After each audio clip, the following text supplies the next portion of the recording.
In Outlook Web App 2019, if we click on a new email, you're going to see the to and the CC, but you're not going to see the BCC or blind carbon copy or the from. Now, if you click on the three dots, you can certainly add in the from option by selecting it here.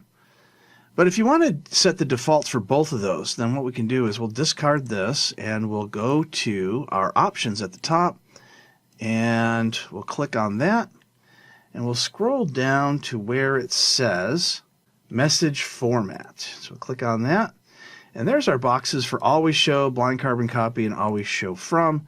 We click save and now we go back to options, we click on new to the new email. Then we automatically see our from at the top and we see our blind carbon copy.